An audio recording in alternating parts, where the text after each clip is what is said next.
esta segunda unidad de reguladores metabólicos, ¿sí? Que para poder luego ver metabolismo, ¿sí? Las enzimas son catalizadores biológicos. En principio, un catalizador es una sustancia química que interviene en la reacción, no se consume durante la reacción y tampoco se modifica permanentemente. Sí se puede modificar de manera temporal, pero terminada la reacción queda como estaba. ¿Cuál es la funcionalidad de utilizar un catalizador en una reacción? Comúnmente las reacciones químicas necesitan de un catalizador que permita favorecer la velocidad de la reacción o favorecer la eficiencia en la formación de productos, ¿sí? De ahí que las enzimas sean nuestros catalizadores biológicos, ¿sí? Que van a participar en cada una de las reacciones catalíticas. No hay ninguna reacción metabólica que no sea catalítica, es decir, que no intervenga en sí, ¿sí? Por lo menos una. Inclusive existen algunas reacciones en las que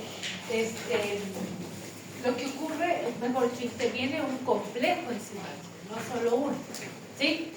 Ahora, de ahí la relevancia de estos reguladores y justamente es importante también dentro de la parte del estudio de las enzimas incluye las causas de la deficiencia y cuándo las enzimas van a estar defectuosas.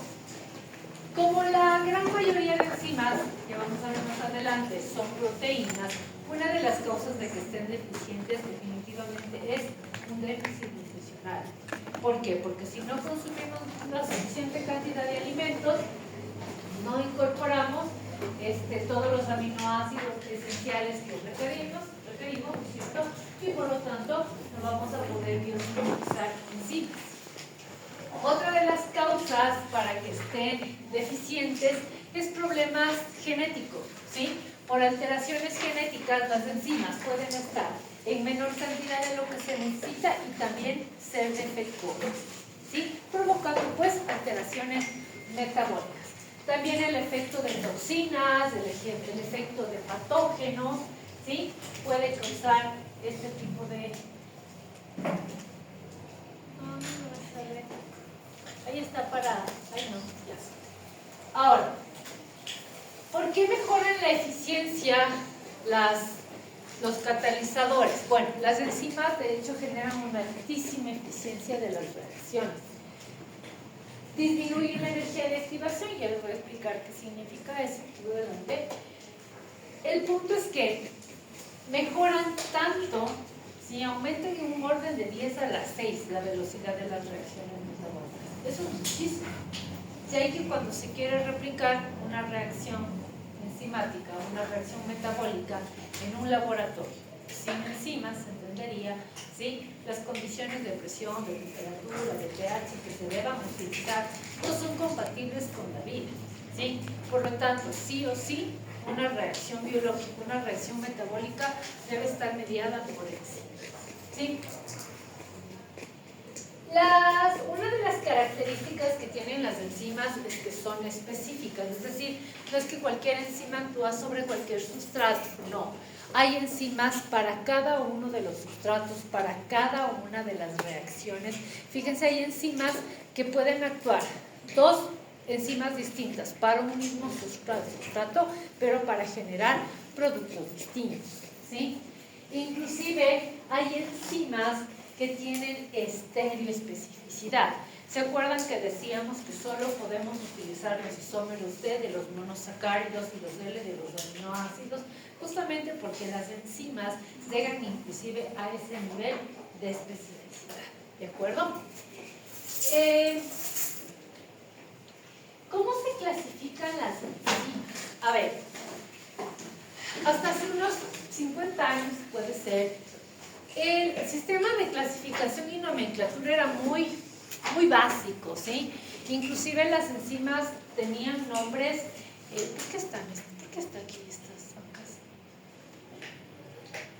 ¿Por qué está así? Esta fila aquí. Ahorita están como muy juntos. Qué raro. Bueno, les decía, tenían nombres propios. Por ejemplo, la tialina, que es la amilasa salival, la pepsina, la quimiotricina, ¿sí? Y definitivamente, conforme se iba ampliando el estudio de las enzimas, ¿sí?, se veía que había muchas más enzimas que lo que el sistema de clasificación permitía. Y entonces la Unión Internacional de Bioquímica y Biología Molecular decidió establecer las normas, pues, para nominar a las enzimas, de tal manera que cuando se descubriera una enzima más, otras enzimas, ¿cierto?, se les pudiera incluir en esta clasificación. Y para poder nominar y clasificar a las enzimas, entonces, decidieron utilizar un código alfanumérico, ¿sí?, donde el número significa el orden y la clasificación. El primer número significa la clase principal en la cual está la enzima. El segundo número es, dentro de cada clase hay subclases. Entonces, el segundo número corresponde a la subclase de cada clase. El tercer número a la subclase, dentro de esa subclase, otra clasificación. Y finalmente, el último número es el número de orden en el cual esa enzima fue añadida a la lista. ¿De acuerdo? Luego, el nombre del sustrato y luego el tipo de reacción y terminado en asa. Siempre que ustedes vean, escuchen, lean el sufijo asa en un compuesto, significa que es una enzima. Proteinasa, lipasa, peptidasa, transcriptasa, ¿de acuerdo? Vamos a ver brevemente las 6 clases, porque no vamos a poder ver toda la clasificación, solo vamos a ver las 6 clases principales y les voy a poner ejemplos de lo que vamos a ver en metabolismo. Recuerden que en metabolismo vamos a ver respiración celular, por lo tanto les voy a poner ejemplos de respiración celular para mostrarles las 6 clases. ¿Ya? Voy a desplegar todo. Ya. Las oxidorreductasas, igual los nombres de las clases son intuitivos, o sea, nos permiten darnos cuenta qué tipo de reacciones catalizan. Las oxidorreductasas, en esas 4 subclases que les vemos ahí, van a catalizar las reacciones redox de nuestro organismo, las de oxidorreducción, ¿sí? Nos vamos a familiarizar nosotros, por eso les traigo ese ejemplo, con la subclase de las deshidrogenasas, porque en respiración celular actúan deshidrogenasas, ¿sí? Habíamos visto en química orgánica el semestre pasado que cuando un compuesto orgánico pierde hidrógeno se oxida y cuando gana hidrógenos se reduce. Por eso es que la deshidrogenación e hidrogenación tienen todo que ver. Les decía, tiene todo que ver con los procesos redox y por eso las deshidrogenasas son una subclase de enzimas oxidorreductasas, ¿sí? Entonces, vean, aquí estamos viendo la conversión de piruvato a lactato, respiración anaerobia, ¿sí?, en la que el piruvato recibe estos hidrógenos del NADH más H y forma esto. No voy a explicar más ahorita porque más adelante, cuando veamos metabolismo, esta reacción, de hecho, este tipo de oxidación, de oxidorreducción violenta, la voy a explicar bien en detalle, ¿de acuerdo? Por lo pronto, nada más miren cómo hay un proceso redox de pérdida-ganancia de hidrógeno, ¿de acuerdo? Y mediado por una deshidrogenasa, ¿sí? Las transferasas, igual, el nombre es súper intuitivo. ¿Cuál será la función? La transferencia de grupos químicos, ¿sí?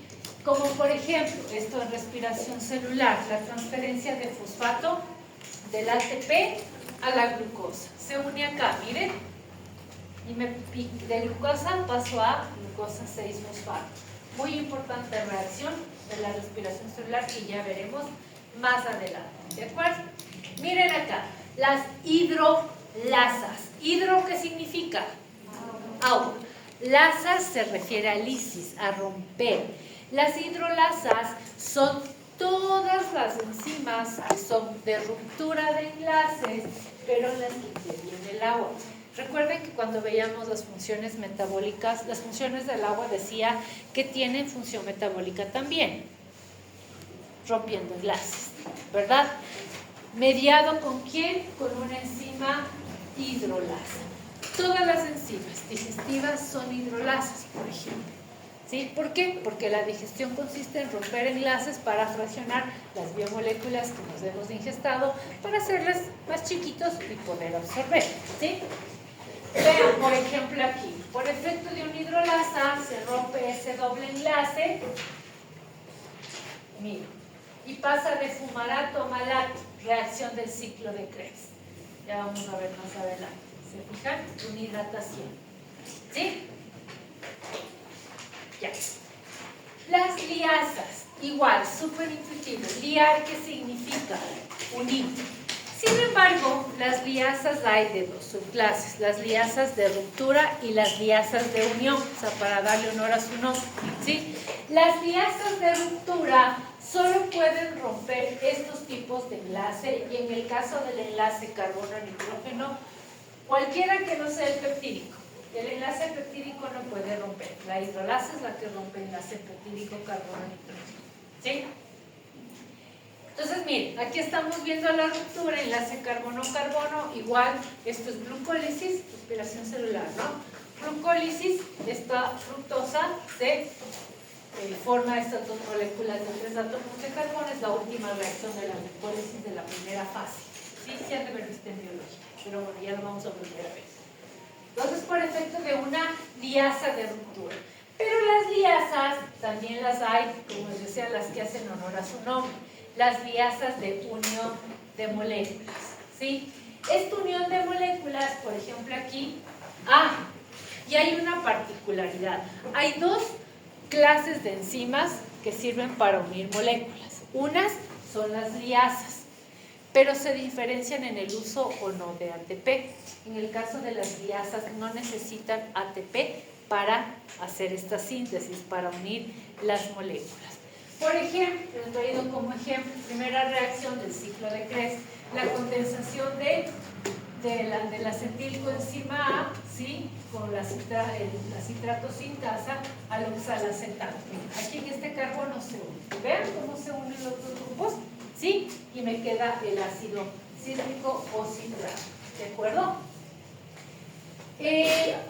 La clase de las isomerasas, igual, se cae de maduro, catalizan reacciones de conversión entre isómeros. Glucólisis. La glucosa 6-fosfato pasa a fructosa 6-fosfato.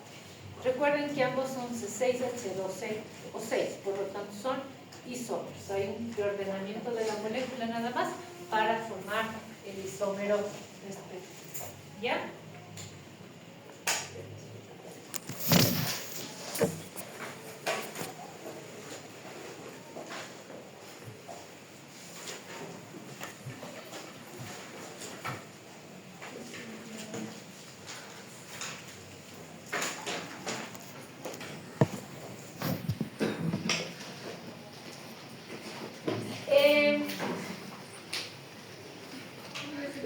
Y las ligasas, que también les decía, es la otra clase. Las liasas y las ligasas son de unión de moléculas, solo que las ligasas sí usan ATP, sí necesitan energía para hacer esa síntesis, ¿sí?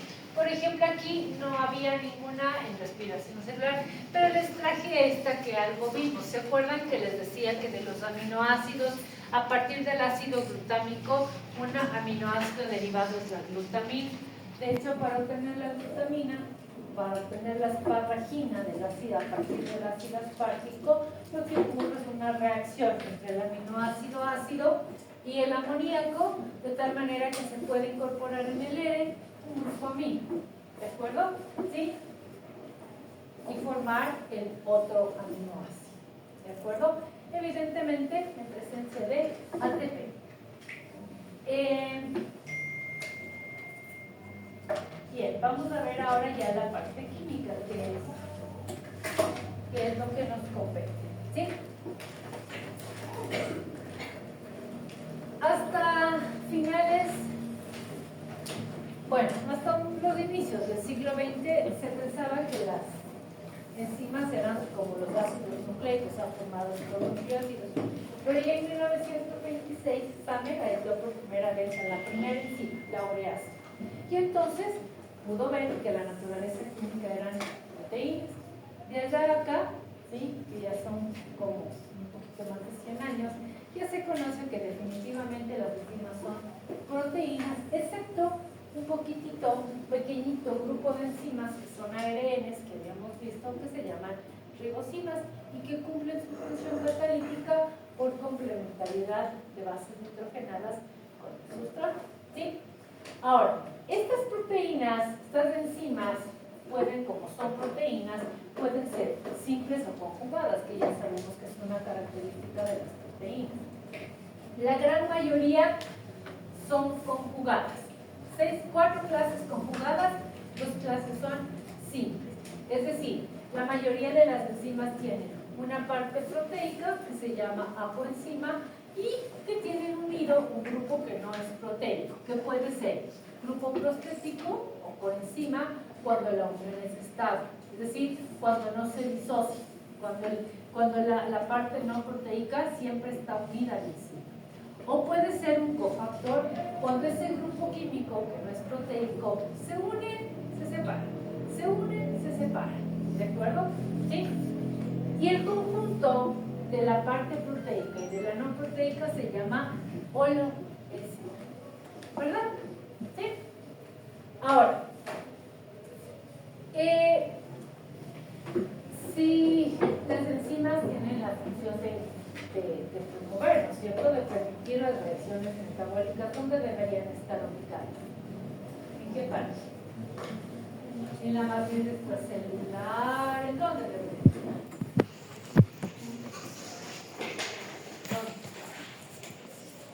¿Dónde ocurre el metabolismo de la célula? ¿En la membrana? ¿En la matriz extracelular? ¿En dónde ocurre?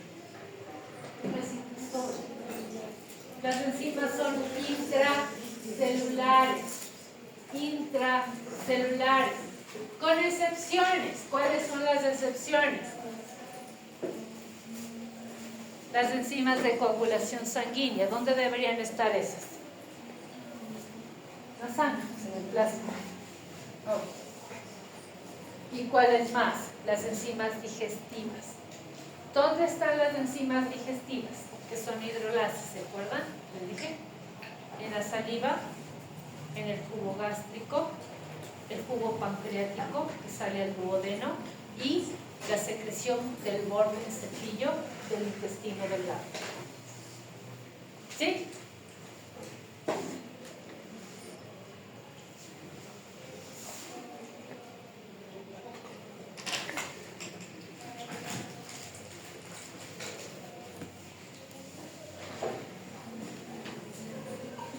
Hola Mile, ¿cómo estás? Mire, estoy en clase de complejo B en la acción enzimática. Ustedes ya van a exponer la próxima semana y pues les escucharemos a los compañeros cómo nos explican que dentro de las funciones de las vitaminas del complejo B es ser parte de las enzimas. Las proteínas conjugadas, las enzimas que son proteínas conjugadas, gran parte de los grupos prostéticos o coenzimas, que es lo mismo, son vitaminas del complejo B. La biotina, la tiamina, la riboflavina, la nicotinamida, ¿sí?, forman parte de las enzimas, ¿sí? Y otra particularidad en cuanto a la estructura de las enzimas, que es lo que estamos viendo este rato, es aquellas enzimas que están en forma de enzimógenos o preenzimas, es decir, enzimas sin actividad catalítica y que para lograr esa actividad catalítica tienen que separar un péptido de su estructura y ya están activas. Esas se llaman enzimógenos. Son pocas las que hay, pero sí hay, ¿ya? Ahora, ¿cómo ocurre la actividad enzimática? Para que ocurra la actividad enzimática, el sustrato, ¿sí?, y la enzima se tienen que unir. No se unen al azar por cualquier lado. Siempre la unión va a ser el sustrato en el sitio activo de la enzima. que es un lugar de la enzima que es compatible químicamente con el sustrato. Por eso le vemos ahí dibujado como una estructura análoga, ¿se fijan? Se une la enzima con el sustrato, forma el complejo. ¿Cómo se une? Por enlaces covalentes y no covalentes, disociables, es decir, temporales.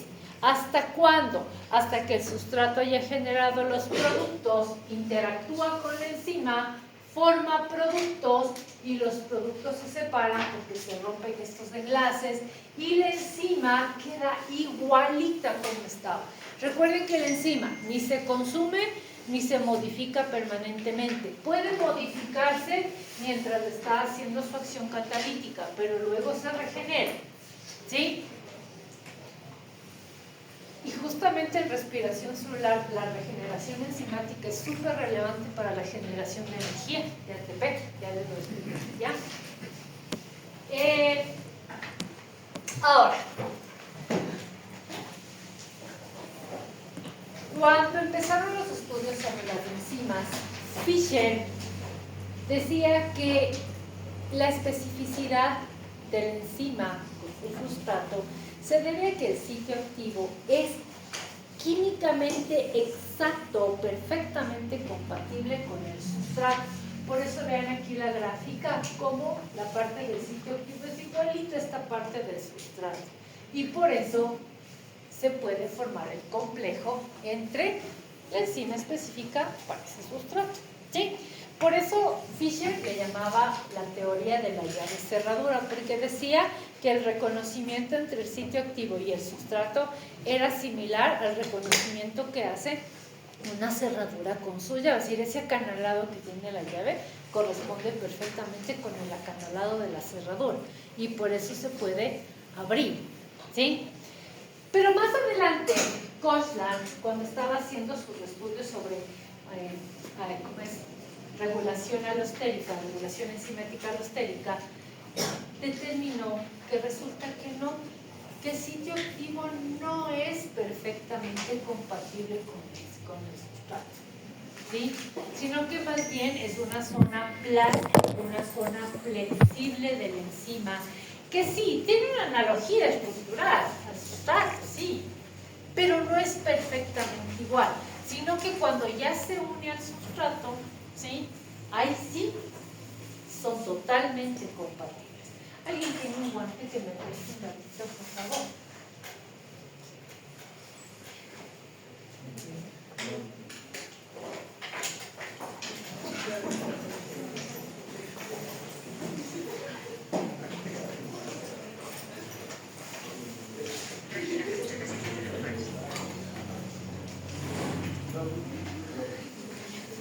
Entonces, así mismo, Koshland utilizaba una analogía para explicar su teoría. Entonces decía, es como la relación del guante con una mano. Si el guante es la enzima en el sitio activo, ¿cierto? Y la mano es el sustrato, ¿verdad? ¿Tiene apariencia de mano el guante? Sí, tiene 5 dedos, como una mano. Importantísimo para que haya relación entre las dos, ¿cierto? Entonces sí tiene la apariencia de mano. Pero ¿cuándo realmente toma la apariencia de mano? Si la mano es el sustrato. La enzima toma la apariencia de mano cuando está en contacto con el sustrato, ¿cierto? Entonces, eso era lo que él decía. Que sí, que el sitio activo es similar, tiene que ser. Porque ¿qué pasaría si le faltara un dedo al guante? Ya no es compatible, ¿no es cierto? Entonces sí hay una analogía estructural, totalmente. Pero no es una zona rígida, no, es una zona flexible que se adapta al sustrato, ¿ya? Eso decía Koch.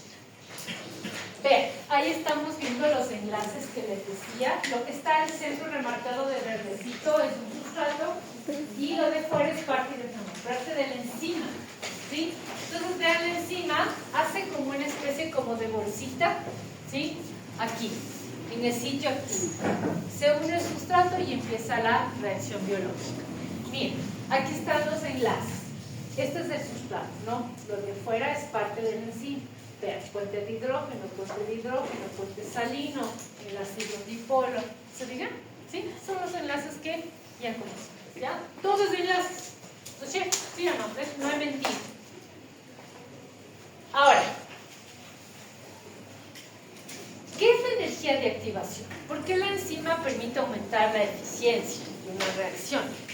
He dicho que porque disminuye la energía de activación. Todo sistema, en realidad, esto no aplica solo para las enzimas. Toda reacción química necesita tener una cantidad de energía cinética suficiente para que los reactivos empiecen a reaccionar entre ellos, que se llama pues energía de activación. Y justamente las enzimas lo que hacen es que los productos puedan llegar a esa energía de activación con menor energía. Si esto es de energía, vean la cantidad que necesitan para activarse y ya generar productos. En cambio, sin enzima, vean. Por esta razón es que la energía, la reacción metabólica con enzima, pues es sumamente más. ¿Ya? Ahora, hay factores que afectan la actividad enzimática, como por ejemplo la concentración del sustrato. Uno podría pensar que mientras más sustrato haya, más va a seguir la acción enzimática, que nunca para, ¿no es cierto? No es así. Y esta gráfica, de acuerdo a los estudios de Michaels y Menten, lo demuestra. Porque vean, conforme va aumentando la concentración del sustrato, al principio sí es proporcional. Vean, aumenta concentración del sustrato, aumenta la velocidad de la reacción. Vean, es lineal, es de orden 1 al comienzo, ¿sí? Proporcional, ¿verdad?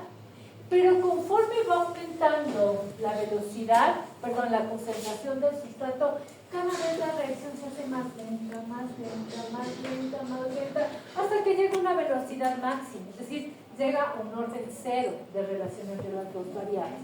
No importa ver, de acá a acá ver, no importa que siga aumentando el sustrato, ya la velocidad es la misma. Si ya para, ya no hay más reacción. ¿Por qué ocurre eso? Porque la enzima se satura. Una de las propiedades de las enzimas es que se satura. Y ya saturada, por más que haya sustrato, pues ya no hay actividad catalítica. ¿De acuerdo? Ya. ¿Cuáles otros factores? La concentración de la enzima. En cambio, si es que hay enzima, hay reacción. Miren, conforme aumenta la enzima, la actividad enzimática se dispara. Puede no parar nunca. Por eso es que la actividad enzimática se tiene que regular. Hay dos maneras que ya les voy a mostrar más adelante. Si no, una reacción metabólica nunca pararía. ¿Sí? Estos dos factores ya los conocimos, porque si son las enzimas proteínas, nosotros sabemos que el pH y la temperatura desnaturalizan las proteínas, por lo tanto también las enzimas. Si la temperatura desnaturaliza las enzimas, ¿cuál sería la temperatura óptima para las enzimas? ¿Cuál sería? 40. Ustedes les veo con 40 de temperatura. 37, la temperatura corporal normal. ¿Sí? Temperaturas menores. No hay suficiente energía cinética para que las enzimas actúen. Temperaturas mayores se desnaturaliza. ¿Sí? Y baja la actividad catalítica por lo tanto. Con el pH lo mismo. ¿Se acuerdan qué pasaba con el pH? Que altera los seres iónicos. ¿Cierto? ¿Se acuerdan? Vimos que era un factor desnaturalizante. De ahí que los pHs óptimos, si ustedes ven la gráfica, está entre 6 y 8, pero hay tres excepciones. La fosfatasa alcalina puede trabajar a pH 9,5, la fosfatasa ácida a 5 y la pepsina del estómago, que tenemos ácido diurético, que es el mineral más fuerte que hay, actúa a pH 1,5. ¿De acuerdo? ¿Qué más? Ya, verán. La inhibición enzimática ha sido muy estudiada, ¿sí? Y bastante de esos estudios han venido de la industria farmacéutica, ¿sí? En términos de investigación y desarrollo de nuevos productos farmacéuticos. ¿Por qué? Porque si se puede incidir sobre el comportamiento de las enzimas, se puede incidir sobre el metabolismo y se puede regular, corregir, ¿sí? Problemas o alteraciones metabólicas, enfermedades metabólicas. De ahí que muchos de los medicamentos que se utilizan en la terapéutica humana, su mecanismo de acción es sobre las enzimas, ¿sí?, de determinada reacción metabólica. Entonces voy a poner en esta parte algunos ejemplos de medicamentos de la terapéutica humana que afectan enzimas, ¿ya? La inhibición puede ser en general de dos tipos. La irreversible es aquella que cuando el factor químico, ¿sí?, afecta, inhibe a la enzima, esa enzima ya pierde la actividad catalítica. Es decir, que si ya no estuviera esa sustancia química en contacto con la enzima, igual la enzima ya no sirve, ¿sí? Por ejemplo, ¿han escuchado de los insecticidas organofosforados? ¿Sí? Que la gente se intoxica con los insecticidas organofosforados. Ellos se unen a la enzima acetilcolinesterasa y por lo tanto inhiben las reacciones biológicas, ¿sí?, del sistema nervioso y pueden provocar coma, muerte, diferentes niveles dependiendo del grado de exposición. ¿Ya? Ay, estoy sin los lentes bobos. Ya. El halopurinol es un medicamento que se utiliza para tratar la gota. ¿Han escuchado de esa enfermedad? ¿Alguien en casita? ¿Sí? Es una alteración en el metabolismo de los ácidos nucleicos. Cuando hay muchos ácidos nucleicos, ¿sí?, o se consumen muchos ácidos nucleicos, o es una alteración genética finalmente por la xantinoxidasa, que es una enzima que es parte del ciclo de la urea, ¿sí?, que genera este ácido úrico. Cuando el ácido úrico, que es uno de los desechos del ciclo de la urea, esté en exceso, se acumula en las articulaciones, sobre todo codos, rodillas, y es muy común en los pies, ¿sí? Las personas que sufren de gota, es una enfermedad muy, muy dolorosa, ¿no? Se inflama por el exceso de ácido úrico, sobre todo los pies, ¿sí? Bueno, ¿qué hace el halopurinol? Inhibe a una enzima del ciclo de la urea, justamente esta que les digo, a la xantina oxidasa. Entonces, al inhibirla, ¿sí?, de manera irreversible, que estamos logrando que se forme menos ácido úrico, por lo tanto menos acumulación de ese ácido en las articulaciones, ¿sí? La penicilina. ¿Quién no ha tomado una penicilina? Todos los alérgicos. ¿Para qué se usa? ¿Eres alérgica? ¿Para qué se usa la penicilina? Es antibiótico. Ajá, es un antibiótico. La penicilina actúa sobre el microorganismo, ¿sí? Inhibe una enzima que está relacionada con la formación de la pared bacteriana y le vuelve lábil, ¿sí?, a la bacteria. Entonces, por eso se utiliza como antibiótico, ¿ya? Vamos con la reversible. La reversible, por definición, sería aquella que, si es que el inhibidor ya no está en contacto, pues la enzima puede seguir trabajando normalmente, ¿no? Porque no hay una afectación en su capacidad catalítica, sino solo cuando está con el inhibidor.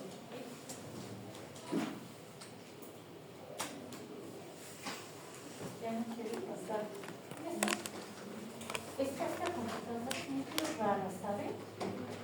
Como que está con mucho virus, creo yo.